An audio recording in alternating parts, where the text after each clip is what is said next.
We can welcome all of you here today and enjoy this time together.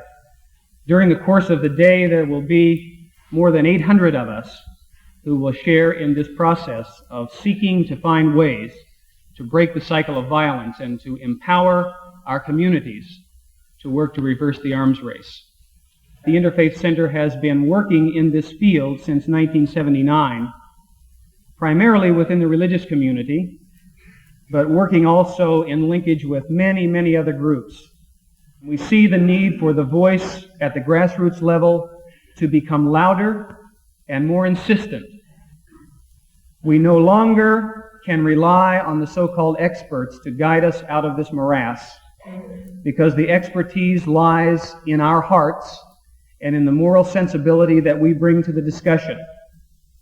So we welcome you, and it is my great privilege at this time to introduce one of our co-founders, a man who really in Los Angeles needs no introduction because he has been at the forefront of this and many other social justice issues for decades, the Reverend Dr. George Regas.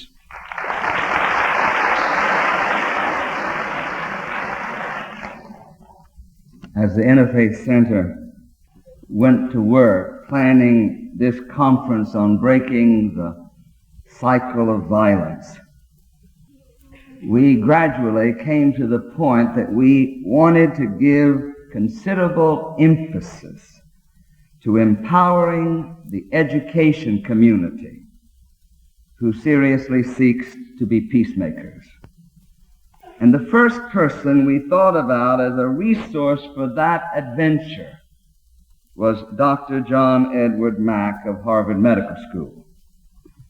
I had read a number of Dr. Mack's publications, especially his research with children, and the impact the nuclear terror was having on us all, but especially the children. In one of his articles, he said, "The implications of the nuclear age are disturbing indeed. We may be raising a generation without hope, without promise of a future, cynical about the adult world, and helpless to change it." We know that growing up nuclear has had profound repercussions on us all. Dr. John Mack is a brilliant psychiatrist, and he will bring to us rare insight into the psychology of war and peace. John Mack was educated at Harvard Medical School, and in various capacities he has taught at Harvard Medical School since 1964. He has served as the head of the psychiatry department at Cambridge Hospital and also as the academic director of the nuclear psychology program at Cambridge Hospital. He's the recipient of many awards. One would certainly interest you. In 1977, he was given the Pulitzer Prize in Biography for A Prince of Our Disorder, the life of T.E. Lawrence. We are honored to have as our keynote speaker at this conference on breaking the cycle of violence this distinguished psychiatrist and psychoanalyst, Dr. John Edward Mack. We welcome you, Dr. Mack.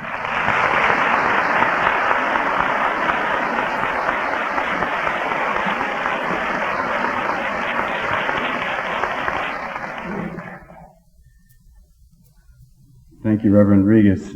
Ladies and gentlemen, I'm very pleased to be here. I'm particularly pleased to, as a physician and psychiatrist, to be able to join with a group of religious leaders, educational leaders, people in the community, people coming from different parts of our community, because I think that this coming together of groups from different parts of our society in a growing voice is what will ultimately turn this whole problem around.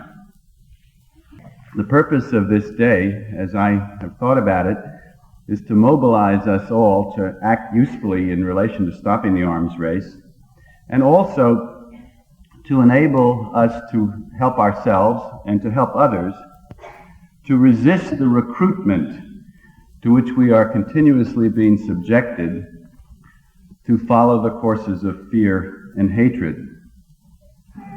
The studies of children and adolescents over the past several years have played an important role in mobilizing the awareness of adults.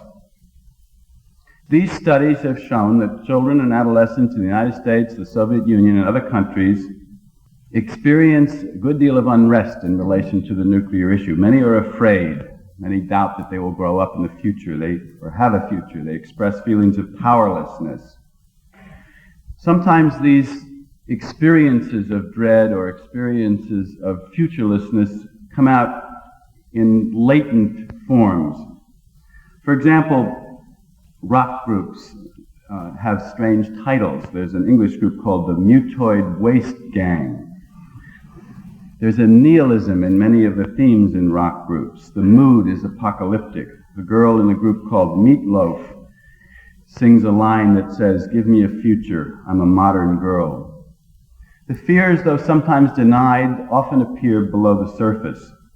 Deborah Lubar, who's a dramatics teacher at Smith College, was giving a course at a Colorado private school, and she tried to interest the young people there in the question of the nuclear problem. And they didn't seem to want to talk about it, or they didn't often want to engage in a discussion. So she gave them a page from Lewis Thomas's essay, Late Night Thoughts on Listening to Mahler's Ninth Symphony, in which he asks, what would it be like to grow up as a teenager in this age? I think I would go quietly mad. And she gave them that page and asked them to respond in a letter to Dr. Thomas.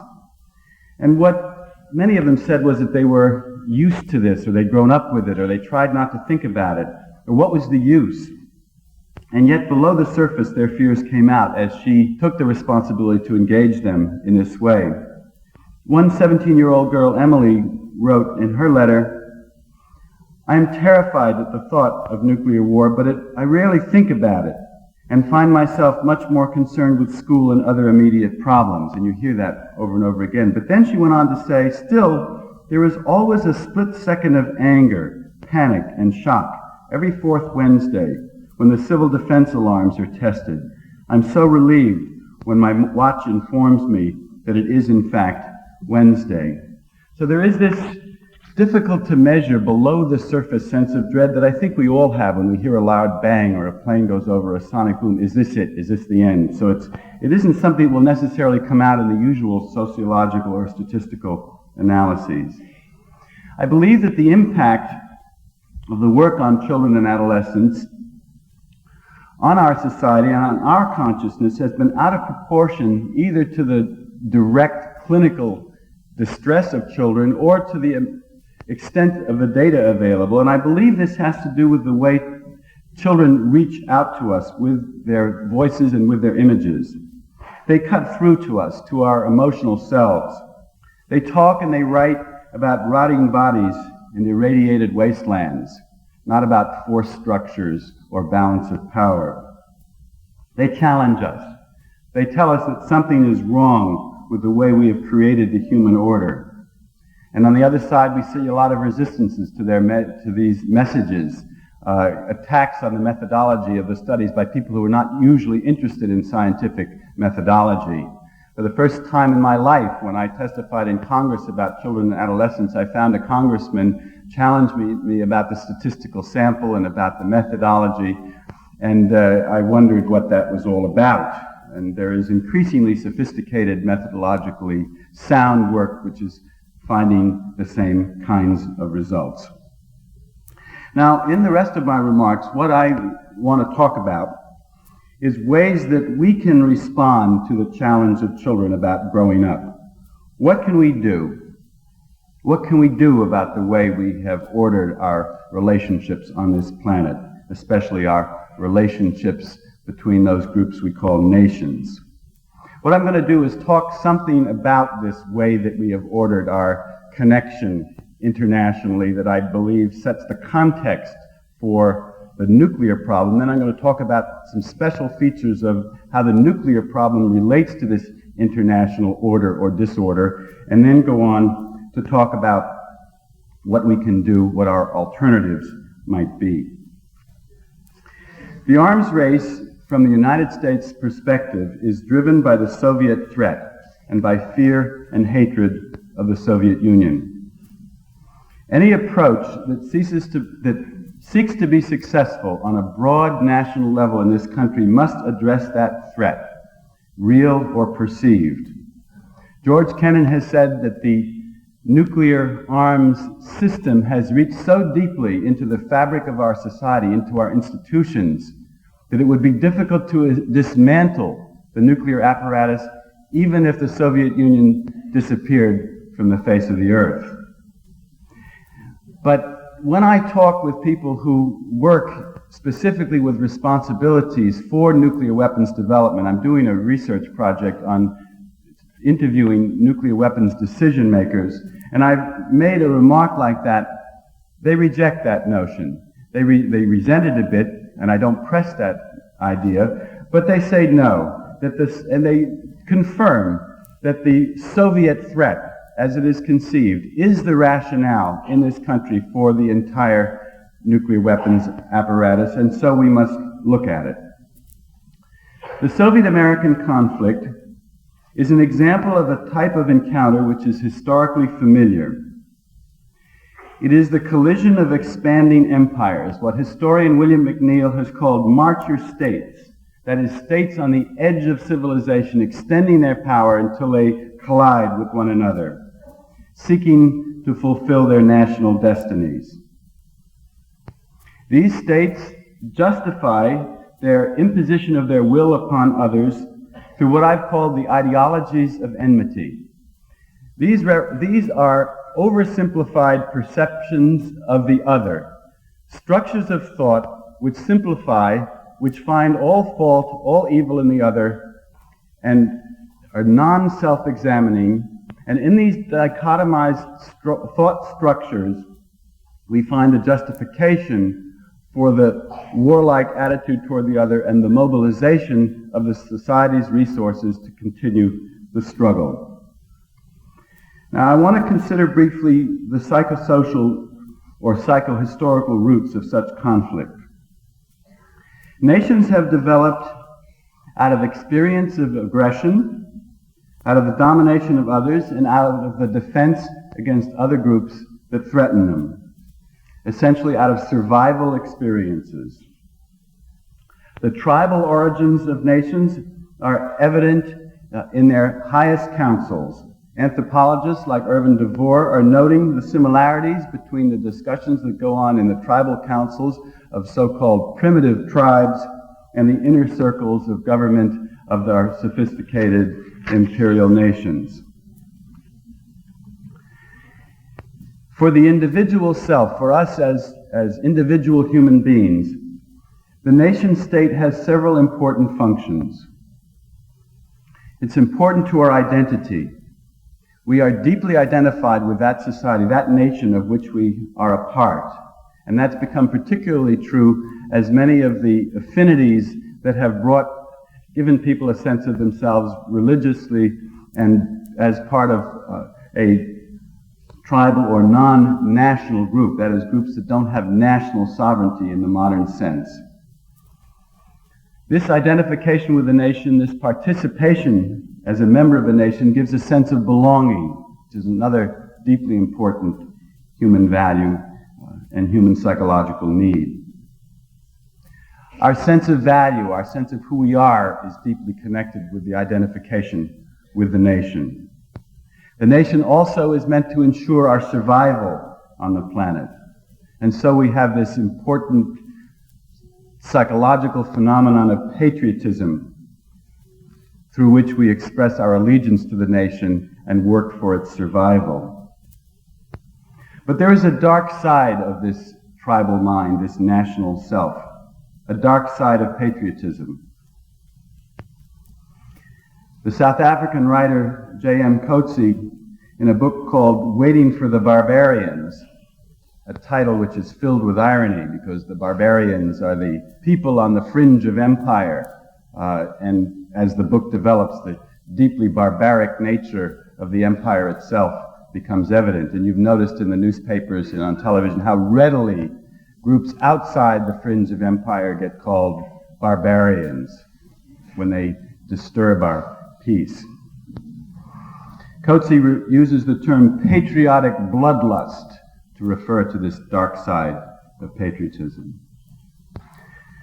I'm going to offer two examples, both relating to the recent Libyan situation, one having to do with an individual and the other more our group expression, that illustrate what I mean. Douglas, one is a young man I saw in consultation. Douglas is a 26-year-old young man who's recently worked on Madison Avenue, a job that he didn't like very well. And his father wanted him very much to see me because Douglas was considering joining the Navy. He wanted to join the SEALs, an anti-terrorist group, and his father was a very sophisticated academic physician in the Boston area, and he couldn't understand why his sensitively raised son would want to join the military. So what do you do in a situation like that? You send your son to a psychiatrist.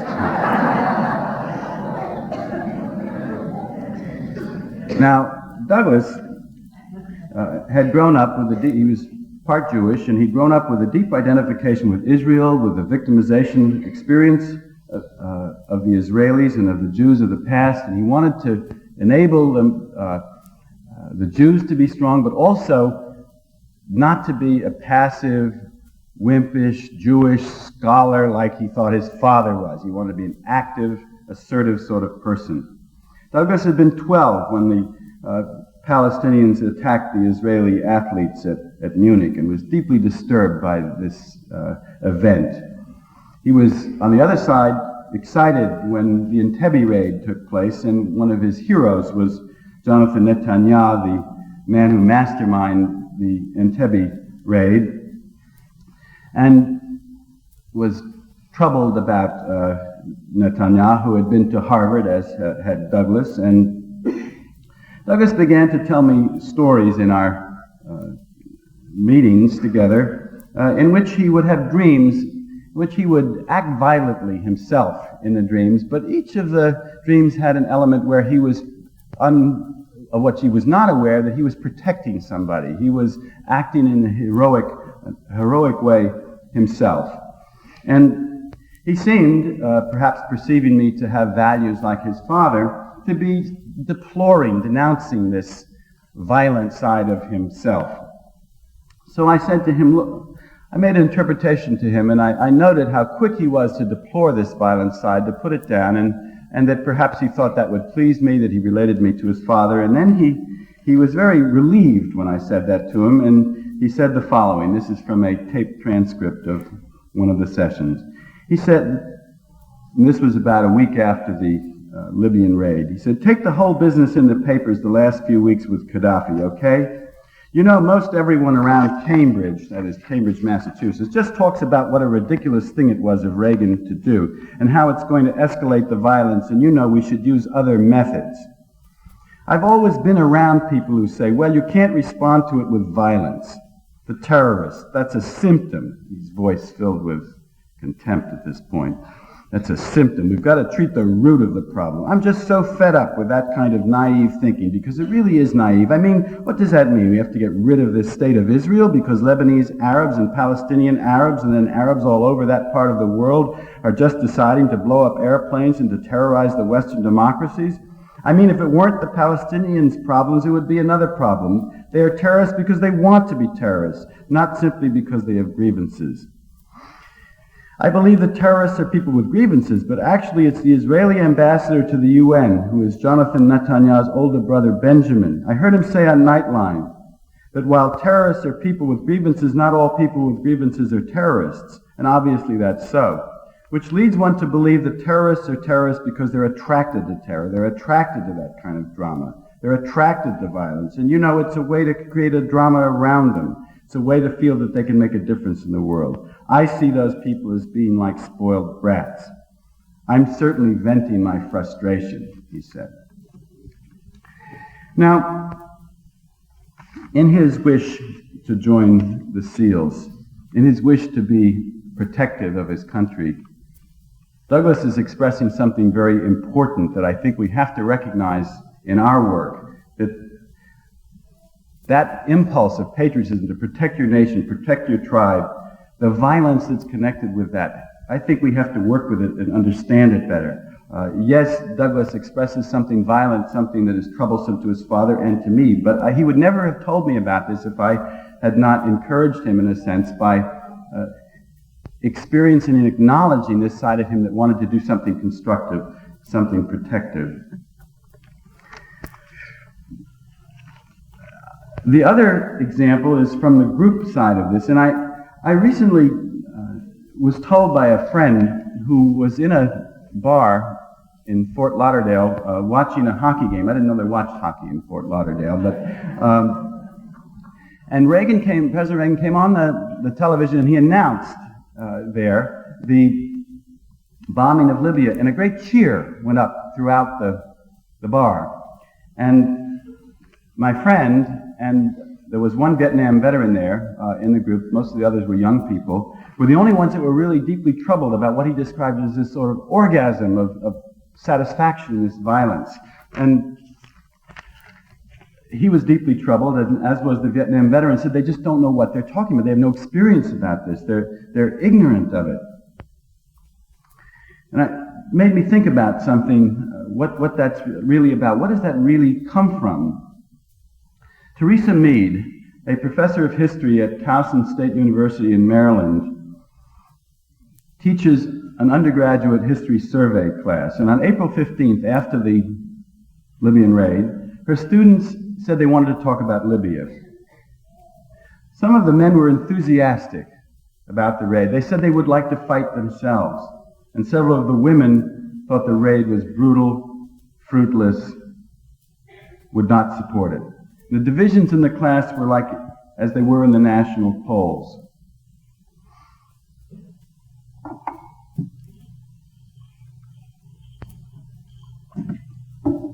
So she asked the students to write an essay. She asked them to put in the essay the evidence that they knew about of Libyan terrorism, what the issues were behind Libyan terrorism, what they could say about the Middle East stalemate, why the U.S. had felt justified in acting alone in this action. The only thing the students could agree about was that the action would bring more terrorism. No one had the foggiest idea what the whole thing was about. A colleague in Professor Mead's department exclaimed, "Reagan led them all into a dark closet and then said, 'See.' They all screamed, 'I see, Lord, I see.' But they see nothing." An ignorant citizenry is a resource for ideological recruitment. It is a resource for accepting distortion. An ignorant citizenry is susceptible to the ideologies of enmity, to the big lie, as we have seen so often in this century. We're considering in this conference education for peace. But that education, I think, must include this susceptible, ignorant self, this motivated ignorance which is so deep in our society, that is rooted in fear and darkness and ready to displace its frustrations and hatreds onto what psychiatrist Vamik Volkan has called suitable targets of externalization. The Soviet Union is a real threat through military force, through their brutal domestic policies and toward those countries that they suppress, through actions abhorrent to our values. But how, in addition, do we create this threat? What is our responsibility in the threat that the Soviets now represent to us? Psychiatrist Jerome Frank has noted the language of enmity that has run down through the centuries by which nations describe other nations with whom they have a conflict. We describe the Chinese much as we now describe the Russians. That language of how they're treacherous, not to be trusted, and so forth, disappeared after we formed a relationship with the Chinese politically. If you look at the Declaration of Independence, the language we use to describe the British is almost precisely the language we're now using to describe the Soviets. They're treacherous, not to be trusted. They stir up insurgency among the native populations. How often do we hear that?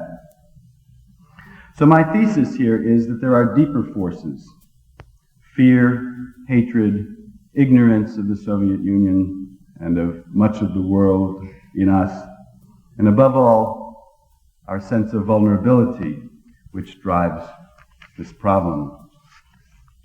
Now, I've said very little so far about nuclear weapons. All of this that I've been speaking about is, in a sense, pre-nuclear. It is the context, however, for what has come after, for the nuclear situation in which we now find ourselves. And there are some things that are special about nuclear weapons. There is the danger, the vulnerability, the interdependency of all the nations on the earth in the nuclear context. There is the technocracy that has developed around the special dimensions of nuclear weapons and the production of them. There is a small elite that is linked to this ideology of enmity related to the USSR and something comparable over there that keeps this going. There are exciting scientific problems that relate to the study of nuclear technology. There is a particular fragmentation of responsibility that relates to this nuclear technology and the arcane problems, the very technical problems that relate to it.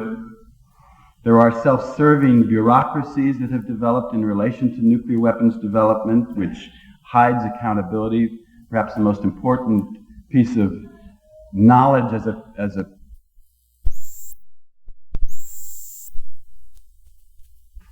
and the former director of the Livermore Laboratory put put this dimension more bluntly. He said, "The way you get the attention of a male pig is by hitting him in the balls with a 2x4. And that's kind of what nuclear weapons do to governments. And they are the incentive to more constructive relationships." Maybe. But there are some problems with deterrence. There is the danger of miscalculation, for this delicate balance may not last too much longer. The militarization of our societies is consuming the resources of the planet that are desperately needed to fight hunger, disease, malnutrition, poverty throughout the world. Deterrence is morally corrupting because it is at its essence the willingness to destroy the planet in the pursuit of one national group's interest. It contains assumptions about the evil intentions of the other, which go untested, while blinding us to our own aggression. Very often when I interview the nuclear weapons decision makers, they seem to know that there's something wrong, something excessive, but they say, well, if we don't do the best we can to develop the very best technology, it may be an incentive to the other side to strike us. This fear that somehow their motive is to destroy us, that this bizarre notion that by being high-tech we can not tempt them, or that they would be tempted at all to destroy us in this way. Defensive moves by one side are inevitably seen as aggressive by the other. Deterrence blinds us to the danger itself and to the requirements of real security. In its awesome, self-terrifying dimensions, deterrence may drive us mad, which is not so serious perhaps for you and me, but it could be quite serious for our leaders who have the responsibility to take care of this problem ultimately. Deterrence creates misplaced faith in bizarre schemes like the Star Wars situation. It has led many groups in this country, minorities so far, to welcome Armageddon, as we've been hearing. There's a very interesting new book by a woman named A.G. Mojtabai called Blessed Assurance, which is an analysis of Amarillo, Texas, and the Pantex plant there, which all the nuclear weapons in this country are assembled, and many people there seem not conflicted about having this in their midst, and the notion of millennial notions that the world is coming to an end. This is the last generation, what she calls end time, or what they call end time, is one of the ways that they live with the weapons there, that there is no future, so they can go on working without so much emotional unrest. The pastoral letter of the Methodist bishops recognizes many of these dangers of deterrence. The bishops call what I'm talking about the ideology of deterrence. And here are a couple of things that they say. They say nuclear deterrence has too long been reverenced as the idol of national security. In its most idolatrous forms, it has blinded its proponents to the many-sided requirements of genuine security. There can be no unilateral security in the nuclear age. Security requires economic strength and stability, environmental and public health, educational quality, social well-being, public confidence, global cooperation. Nuclear deterrence has become a dogmatic license for perpetual hostility between the superpowers and for their rigid resistance to significant measures of disarmament. There is a still more fundamental flaw at the very core of nuclear deterrence, a contradiction between inordinate confidence in the rationality of decision makers and the absolute terror of annihilation. The Methodist bishops have gone further than the Catholic bishops did in relation to deterrence. They say the ideology of deterrence must not receive the Church's blessing, even as a temporary warrant for holding on to nuclear weapons. I want to turn now to what the alternatives are and how we can get there. Knowledge must lead to action, and we need to begin by educating ourselves. When I was at Livermore Laboratories, there was a kind of disparagement, sometimes gentle, I suppose, because I was there, of those working outside of the nuclear weapons establishment. They saw us as uninformed of basic facts. One time when one of the people that I was interviewing, the man who actually designed the MX missile, was going to have to meet with a group at Santa Cruz, and I guess I developed enough relationship there so he could say what he said, and he remarked in an aside, yes, the peace and granola crowd. But they are ignorant too. Yet to overcome this dialogue of the deaf, we need to enlarge the dialogue. We need to expand the connection, to find ways that we can talk across these great gulfs, and part of this is becoming informed ourselves about basic facts that are important to those who have these responsibilities. I would stress emotional education, and perhaps I don't need to say that to this group, but we need to look at the violence, the hatred, the polarized thinking in ourselves as we approach groups with whom we disagree, to see the we, they, the good and evil dimensions in our own thinking. My experience with the nuclear weapons makers is that they are not ideologues on the whole, not demonic. They're doing a job. They haven't thought the problem through very, very deeply. The flimsy rationale of deterrence seems to work for them for reasons I don't altogether understand. They're deeply committed to their jobs. They feel they're doing demonic dimensions of ourselves. I think we need to spend time with our own pain, our own fear, our own powerlessness, our own despair. The Greeks had a kind of notion of a certain fluid called nepenthe with which they could titrate the amount of pain, the amount of despair that they had, and too much was a poison and too little was unhealthy as well. We need to examine that powerlessness and also to recognize the good soldier in ourselves, the good American that doesn't want to stand out, that doesn't want to be labeled, doesn't want to break from the group because we are in a minority yet, even though that minority is growing. We need to own this problem for ourselves, all of us in our communities. For only that, I believe, can lead to national self-responsibility on this issue. We cannot leave it up to the leadership to solve this problem. That may sound revolutionary, and it is. After we educate ourselves, or at the same time, we need to educate the young, to inoculate them against the ideologies of enmity. I recently had an experience of one of our workers, Roberta Snow, who's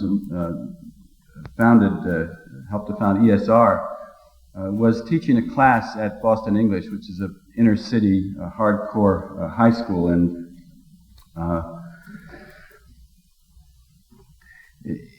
they were taping this class, and they wanted to send a tape to the Soviet Union, the kids over there, and the kids had very little knowledge about Russians or nuclear weapons, and as they talked, the familiar ignorance, and stereotyping the Russians, and macho attitudes came out. And then they showed these young people this film that a number of us made about the Russian kids, as some of you may have seen, which young Russian children, early teens mostly, talk about their fears, talk about how they want to reach out to American kids and don't really believe their survival. And they saw this, and the kids were stunned, and their whole tone changed. And they said, "We don't want to show that. I hope you don't send that first film about our talking before to the Russians, and we want to make another film."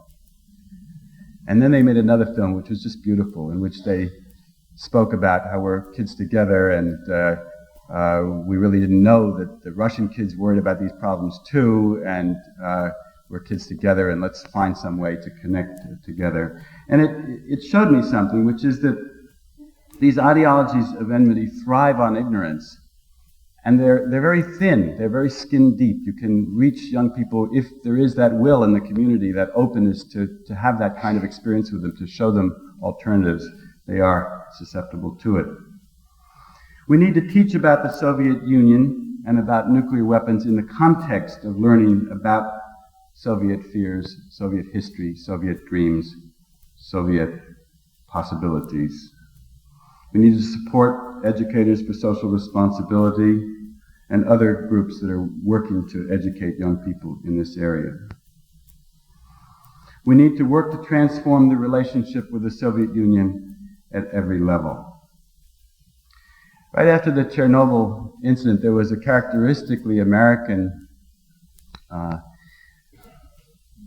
interview of farmers in which the television anchor people were saying things like, well, now farm futures will go up because there'll be there was sort of delight, the Ukraine and the grain basket of Russia has been damaged, so there'll be an export for market for American wheat surpluses. And an Iowa farmer got on the tube, and they were kind of expecting he would speak with some satisfaction about this, and he said, "It's a terrible thing," he said, "to see our fellow farmers over there suffering like this." And it was a very touching moment, and gave me a certain sense of hope that maybe there is something that between people that can really change this thing.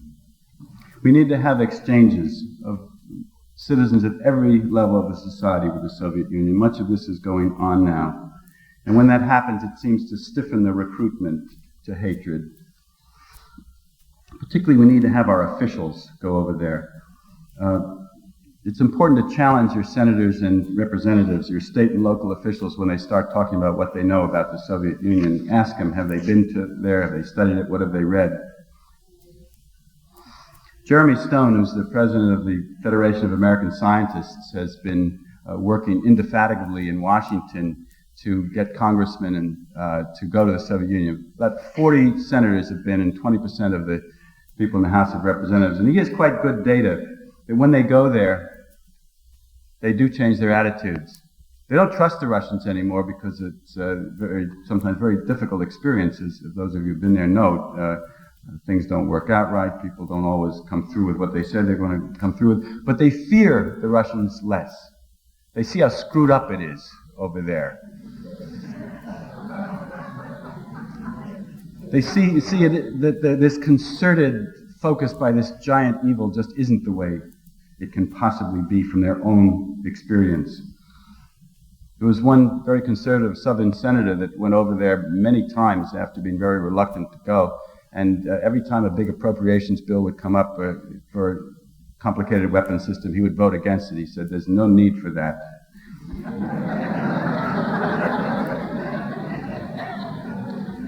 Stand up for our own values vis-a-vis that which we deplore in the Soviet Union, but also learn what they can offer. For example, why they don't have unemployment over there, why health care is available to all their citizenry, but it's not at our level. Next time you read George Will or William Safire declaring that the Soviets are indifferent to life because they've had so many millions of people die from one source or another, ask yourselves, what is that position based on?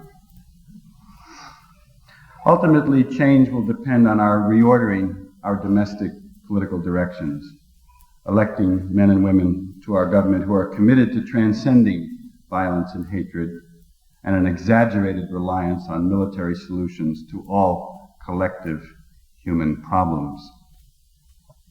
I'm going to conclude with words of two poets, because I think poets, like children, often cut through our sort of more linear, cognitive, defended way of thinking to our deeper selves. His first statement is from Robert Bly, and he wrote an essay. America is still young herself, and she may become something magnificent and shining, or she may turn, as Rome did, into a black dinosaur, the enemy of every nation in the world who wants to live its own life. In my opinion, that decision has not yet been made, and I hope here today that we'll have a chance to influence that decision. And finally, part of a poem from Wendell Berry. It's called To a Siberian Woodsman After Looking at Some Pictures in a Magazine. Who has invented our enmity? Who has prescribed us hatred of each other? Who has armed us against each other with the death of the world? Who has appointed me such anger that I should desire the burning of your house or the destruction of your children? Who has said to us that the voices of my land shall be strange to you, and the voices of your land strange to me? Who has imagined that I would destroy myself in order to destroy you, or that I could improve myself by destroying you? Who has imagined that your death could be negligible to me, now that I have seen these pictures of your faces? I do not see the national flag flying from the staff of the sycamore, or any decree of the government written on the leaves of the walnut, nor has the elm bowed before monuments or sworn the oath of allegiance. In the thought of you, I imagine myself free of the weapons and the official hates that I have borne on my back like a hump.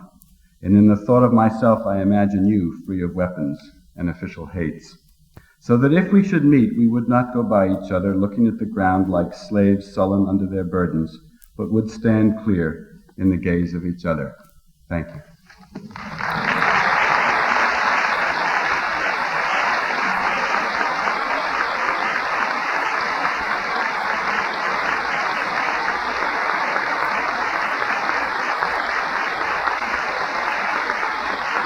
We're going to spend about 10 minutes seeing if there are urgent questions that you want to raise.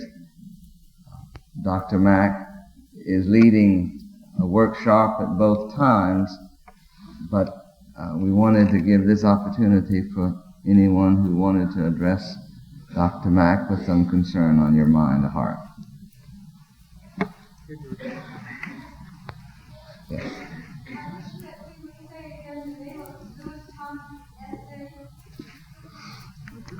Late night thoughts on listening to Mahler's Ninth Symphony.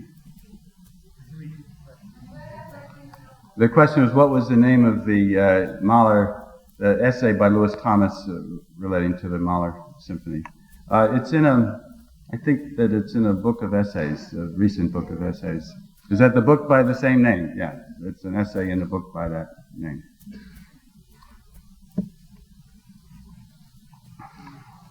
Yes. Get a copy of that poem you could have. Sure. Now I'll get that. I can leave it for then. We could copy it. I have the whole poem with me. I only read part of it. Yeah. Find semantics and both the peace movement as well as the war movement affect people a great deal. For instance, today we've used communities rather than community, unity rather than diversity.